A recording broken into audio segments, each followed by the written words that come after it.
Assalamualaikum and hi everyone. Okay, today we're going to proceed our lesson in chapter force and motion and subtopic is force. Okay, apa itu force? Force itu dalam bahasa Melayu adalah daya. Okay, so tanpa buang masa, kita proceed. Learning outcome. Okay, so we're going to go through this four part. We start with the definition of force, followed by effect of force, and what is the balanced force and unbalanced force. Okay, I will tell you how to differentiate it. And the last one is Newton's second law. Okay, apa itu Newton's second law? Okay, definition of force. What is force? Force is any action which will alter the state of motion of an object in straight line. Usually, force involves push or pull action on the object. The unit for force is Newton or kilogram meter per second square. Force is a vector quantity which has magnitude and direction. Okay. Force dalam bahasa Melayu kita panggil sebagai daya. Daya ni akan terhasil bila mana dia melibatkan apa-apa tindakan, selalunya adalah tolak ataupun tarik sesuatu objek. Okay. So, effects of force, kesan daya. Okay. Force will alter the body in aspect of, maksudnya bila kita kenakan force kepada satu benda, okey, dia akan menyebabkan beberapa perubahan dekat objek tersebut. Okey, sebagai contohnya, dia akan menyebabkan perubahan. Okey, it will affect the size, shape, speed, state of motion and direction of motion. Maksudnya 5 benda ni dia akan terkesan ataupun dia akan affected lah, dia akan affected. Okay, so contoh kita kenakan daya dekat size, mungkin dia akan makin besar atau makin kecil. Shape, dia akan berubah daripada bulat mungkin akan jadi bujur. Speed, daripada slow mungkin dia akan laju ataupun laju akan jadi slow. State of motion, mungkin sebelum ni dia static, so bila kita kenakan force dekat dia, dia akan bergerak. Direction of motion, bila mana contoh satu bola tu dia bergerak, bola tenis bergerak ke arah selatan, kita kenakan force dekat dia, dia akan patah balik ke arah utara, contoh. Okay, okay, this is a few example of effect of force. So right here we have 4 picture, a boy with a ball and golf player. Okay, we start with the sponge one. Before a person start to squish the sponge, okay, we can see the sponge shape is changed. Same goes to the both player, which is the football player and the golf player. Before both of them is start to hit or kick the ball, ball is static. After they exert the force to the ball or try to hit the ball, force is exerted to the ball and ball start to move. And then the last one is the two boys. One try to pull the box and another one try to push the box. So the box is start moving to left side. Okay. So maksudnya kat sini, semua benda ni adalah contoh-contoh kesan daya. Okay, daya tu dia boleh menyebabkan perubahan bentuk, pergerakan boleh berubah, arah boleh berubah dan keadaan objek boleh berubah daripada statik kepada bergerak. Okay, okay, we have another example. Okay, for effect of force. The first one, a force can change the shape of an object. In another word, deformation of an object. Refer to the top left picture. The shape of a tube of toothpaste change when you press on it. Okay, when you press the toothpaste, you exert the force on it. Okay, so the shape will be changed. Same goes to the spring. A spring length or compress when you stretch or compress it. When you try to compress or stretch the spring, the length of spring will be changed. And the last one, a plastic ruler can be bent when a force is exerted on it. Okay, the second one, a force can change the original state of motion either at rest or in a motion of an object. Okay, to move a stationary object, okay, we can see a man try to push the car. Okay, a pushing force is required to move a stopped car. And the second one, to stop a moving object, okay, we can see a boy ride his bicycle. Okay, frictional will stop the bicycle when the boy stop the pedaling. Okay, and the last one, to change the direction of motion of an object. Okay, a tennis player. Okay, a tennis player hit a fast moving tennis ball to return it to its opponent. Okay, Maksud dia dekat sini, dengan kesan daya, ataupun effect of force, dia boleh menyebabkan perubahan daripada 5 aspek tadi yang kita dah belajar tadi. Balance force ataupun force yang seimbang. When all the forces acting on an object are balanced, they cancel out each other and the net force is 0. So a stationary object will remain stationary and moving object will continue moving with a constant velocity in straight line. Dekat sini kita ada keyword dia adalah balance, maksudnya seimbang. Bila macam mana kita nak kata satu-satu situation tu ataupun objek tu dalam keadaan seimbang? Maksud dia total force yang bertindak sebelah kanan akan sama dengan sebelah kiri. Ataupun total force bila kita kira yang nilai atas, force yang bergerak ke atas dan force yang bertindak ke bawah adalah sama. Ini adalah contoh dia. Kita ada satu biji bola dan ada 4 force yang bertindak dekat dia. F1, F2, F3 dan F4. So dekat sini kita ada 4 force yang bertindak kat dia. Bila mana dia kata balance force, nilai force yang bergerak ke kanan. Sebelum tu ingat force adalah vector quantity, dia consider direction. Ingat kanan positif, kiri negatif, bawah negatif, atas positif. Let's say bila kita kata balance, maksudnya nilai sebelah kanan dan kiri perlulah sama. Katakan sini kita ada 10 Newton ke kanan, kat kiri pun 10 Newton. So bila di cancel out each other, F net dia wajib 0. Will be 0. F net kita boleh kenal dia sebagai resultant force juga. Katakan F1 nilai dia 20 Newton bergerak ke atas. So kalau dia perlu nak jadi dia dalam keadaan balance, yang bawah F3 wajiblah 20 Newton juga. So cancel each other, F net is equal to 0. So another example, kita ada example kedua. So kat sini kita bahagikan kepada dua part, kanan ataupun right side, sini kiri ataupun left side. Right adalah positif, left adalah negatif. Dekat sini kita macam mana kita nak kata dia balance? Balance perlulah cancel out each other. Force yang bergerak ke kanan adalah positif 300 dan force yang bergerak ke kiri negatif 300. So bila kita sum, kita total up the force, F net will be 0. So kita boleh kata ini adalah balance force. So since the F net is equal to 0, the acceleration of an object is 0. So the object remains at rest or move at constant velocity when there is no net force acting on it. This is Newton's first law of motion. So recap sikit, Newton's first law adalah inertia. Good. Kita proceed. Force are balanced. Maksud dia force akan balance di mana ada jadi dua benda ni. First one, saya padam dulu benda ni. Aduh.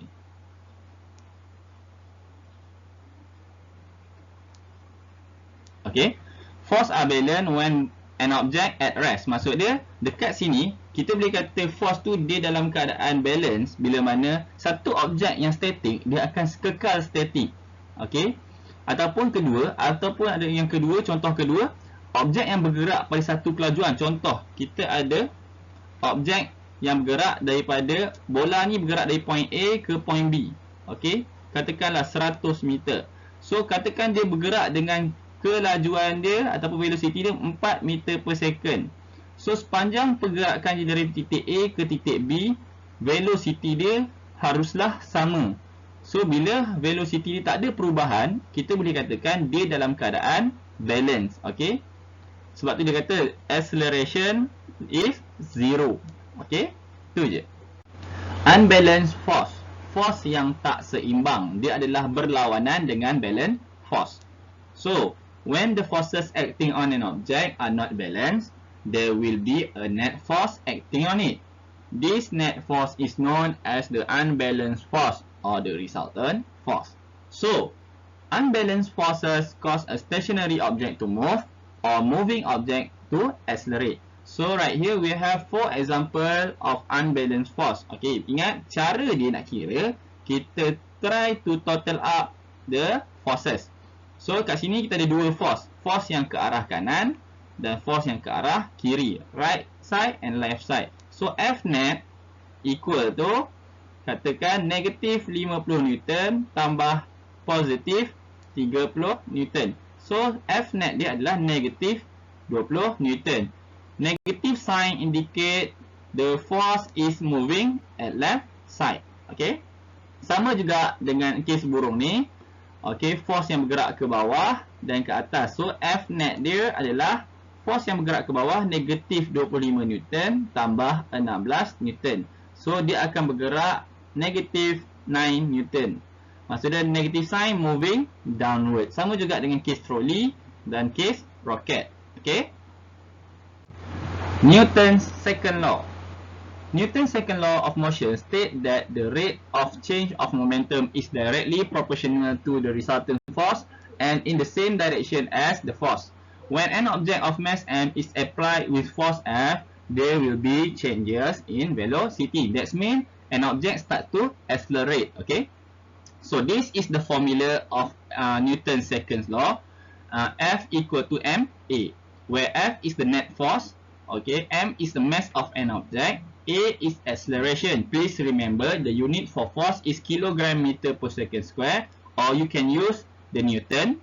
And force is a vector quantity. So this is the relationship between force, mass and acceleration. Ini adalah hubung kait dia, okay? The action of force on an object can produce an acceleration of the object. The magnitude of acceleration depend on. Maksud dekat sini, pecutan ataupun acceleration dia bergantung pada dua benda ni, dua variable ni. The first one is mass of the object. Okay, jisim dia. Okay.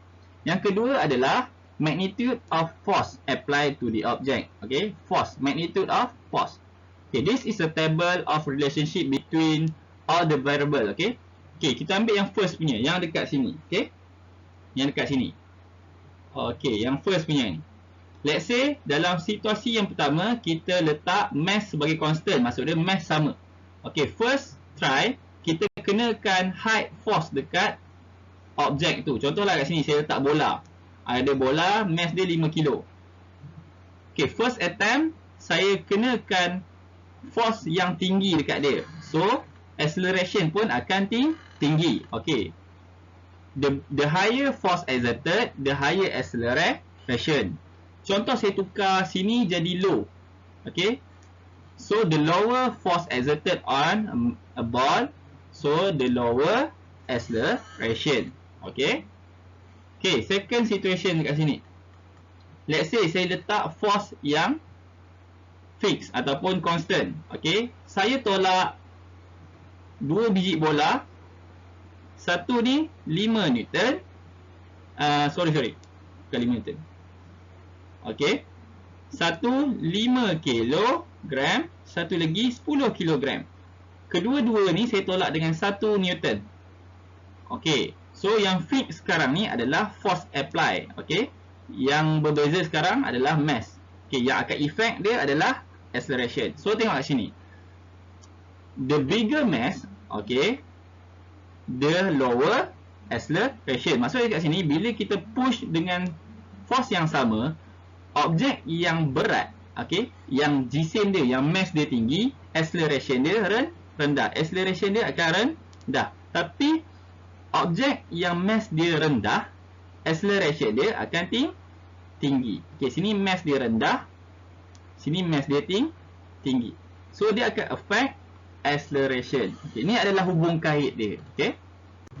Example 1. Okay, find the net force on the object and state either it is balanced or unbalanced force. Okay, maksudnya kat sini kita nak kira. Okay. Bahagikan kepada dua keadaan semua, right, left, right, left, right, left. Okay. So sini adalah case A, case B, case C. Okay, kita buat A dulu. A yang sebelah kanan kita cuba sum total semua adalah 7 Newton. Sebelah kiri 0 Newton. So F net kita kira dia equal to positif 7 Newton tambah 0 Newton. So dia equal to 7 Newton. So bila F net tak sama dengan 0, dia adalah unbalanced. Balance force. Okey. Okey, untuk B. Sebelah kanan dia adalah positif 5 Newton. Sebelah kiri adalah negatif 4 Newton. So, F net equal to 5 Newton minus 4 Newton. So, jawapan dia 1 Newton. Sama juga, bila F net not equal to 0, dia adalah unbalanced force. Okay, last one, C. Sebelah sini positif 5 Newton, sini negatif 5 Newton. So, F net 5 Newton tolak 5 Newton. So, akan jadi kosong. Bila F net equal to 0, dia adalah balance forces. Okay, senang kan? Next, a force of 10 Newton act on an object of mass 5 kg on a smooth floor. Find the acceleration. Bila dia dalam soalan dimension smooth floor, maksudnya frictional force dia adalah kosong. Okay, so masukkan dalam formula kita, F equal to MA. Tulis dulu formula. So kita bagi apa? Soalan dia dah bagi force, dia bagi mass. Dia minta cari acceleration. Substitute masuk. F nilai dia berapa tadi? Oh, sorry. F nilai dia 10 Newton equal to mass dia 5 kg. A nak cari. So, A tinggal kat sebelah. 10 Newton dibahagikan dengan 5 kg. Jawapan dia akan jadi 2 meter per second square. Ini adalah jawapan final dia. Okay. So, next. Example 3. A figure below show a car of mass 1,200 kg moving at an acceleration 2 meter per second square. So, frictional force dibagi kat sini. If the frictional force acting on the car is 750 Newton, find the engine thrust. Okay. Engine thrust adalah daya yang bergerak ke depan. Okay. Ni force engine thrust lah kata. ET, engine thrust. Okay. So, dia dah bagi apa kat sini? Dia bagi mass, dia bagi acceleration, dia bagi frictional force. Tapi dia nak minta cari F dekat sini. Okay, tulis formula dia. F net equal to MA. F net maksud dia F yang bertindak total kiri dan kanan. Okay. So, F engine thrust tambah frictional force. Oh, sorry. Okay, tambahlah tak? Tambah frictional force equal to MA. So, F engine thrust dia bergerak ke kanan. So, dia adalah positif. Frictional sebelah kiri. So, nilai dia negatif. So, dekat sini F engine thrust tambah dalam kurungan negatif 750 Newton equal to mass dia dah bagi 1,200 kg. A adalah 2 meter per second square. So, kita bawa ke sebelah F ET. Okay, sini bila expand dia akan jadi negatif. So, bawa sebelah jadi positif. So, 2,400 okay, Newton positif. Okay, positif 750 Newton. So, kita akan tambah, kita akan dapat 3,150 Newton. Ini adalah final answer untuk cari force engine thrust. Okay. So, example 4. John pushed 12 kg carton with a force of 50 Newton. So, dia beritahu frictional force ada tak? Oh, dia nak minta cari. If the carton move with an acceleration 2 meter per second square, what is the frictional force acting on the carton? Okay, so sekarang dia dah bagi. Okay, acceleration dia dah bagi. Mass dia dah bagi. Force dia dah bagi. Dia minta cari frictional force. Sama juga yang tadi. F net equal to MA. F net ingat yang bergerak ke kanan dengan kiri. Total force yang ada dalam ni. Okay, so F forward. Okay, F net, so F forward tambah dengan frictional force equal to MA. Okay, substitute masuk. Kita dah ada 50 Newton force yang bergerak ke depan. Tolak, tambah dengan frictional force. Frictional force adalah negatif sebab dia ke kiri. Ingat, kiri negatif, kanan positif. Okay. So, equal to MA. M adalah 12 kg. A adalah 2 meter per second square. Okay. So, 50 Newton tolak frictional force. equal to 24 Newton. Frictional force kita bawa ke sebelah, jadikan dia positif. Frictional force equal to negatif lah. So 24 Newton tolak 50 Newton. So negatif bawa ke sebelah, saya selesaikan kat sini. Okay, so negatif dalam kurungan 24 Newton tolak 50 Newton. So bila kita expand, kita akan dapat 50 Newton tolak 24 Newton. Final answer kita akan dapat 26 Newton. So frictional force adalah 26 Newton. Okay. So please answer the quiz question at the link in the description below. That's all for today. Thank you class. Don't forget to subscribe my channel and bye.